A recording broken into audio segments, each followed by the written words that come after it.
سیدی اعلیٰ حضرت وہ ہیں کہ جن کے بارے میں علماء فرماتے ہیں کہ جب ان کے فتاوا پڑھے گئے، جب ان کی تحقیقات پڑھی گئیں تو ان کا کہنا یہ ہے کہ اعلیٰ حضرت کو 100 کے قریب علوم میں مہارت حاصل تھی، اور ایسا ماسٹر وہ تھے اس اپنی فیلڈ میں کہ جب قلم اٹھاتے تھے تو سامنے والے کے لیے اس میں کوئی جواب نہیں بن پاتا تھا۔ اس قدر علم کا شاہکار، ایک ہی شخصیت کے پاس اس قدر جناب علم کیسے تھا؟ سبحان اللہ۔ آپ کے فتاوا پڑھتے ہیں تو سمجھ یہ آتا ہے کہ آپ سے اردو میں سوال کیا گیا، آپ نے اردو میں جواب دیا، آپ سے انگلش میں سوال کیا گیا، آپ نے انگلش میں جواب دیا، آپ سے عربی میں سوال کیا گیا، آپ نے عربی میں جواب دیا، آپ سے فارسی میں سوال کیا گیا، آپ نے فارسی میں جواب دیا، آپ سے نظم کی صورت میں سوال کیا گیا، آپ نے نظم کی صورت میں جواب دیا، آپ سے ریاضی کا سوال کیا گیا، آپ نے ریاضی کا جواب دیا، آپ سے فقہ کا سوال کیا گیا، آپ نے فقہ کا جواب دیا، حدیث کے بارے میں پوچھا گیا، علم کے انبار لگا دیے، آپ سے جناب سیدی اعلیٰ حضرت سے قرآن کی فصاحت و بلاغت پر سوال ہوا،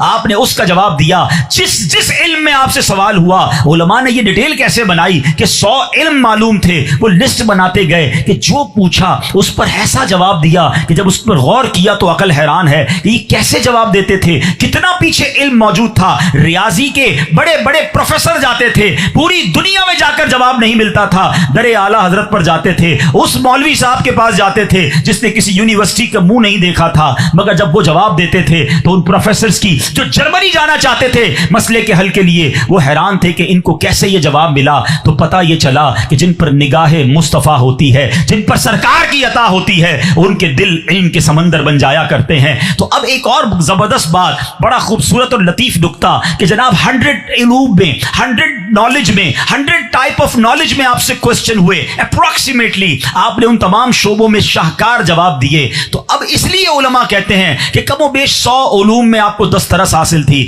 مگر ایک بڑا لطیف نکتہ ایک اور مفتی صاحب نے بیان کیا کہ جناب ہمیں کیسے پتا ان کو 100 علوم ہی آتے تھے؟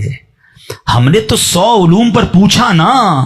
جتنا پوچھا انہوں نے جواب دے دیا، ہم اور پوچھتے تو وہ اور جواب دیتے، ہمیں کیا معلوم اللہ نے انہیں کیا کچھ عطا فرمایا تھا۔ اللہ اکبر، یعنی رب کریم نے ان کے دل اقدس پر علم کے ایسے ایسے راز اور ایسے دروازے واقع کیے۔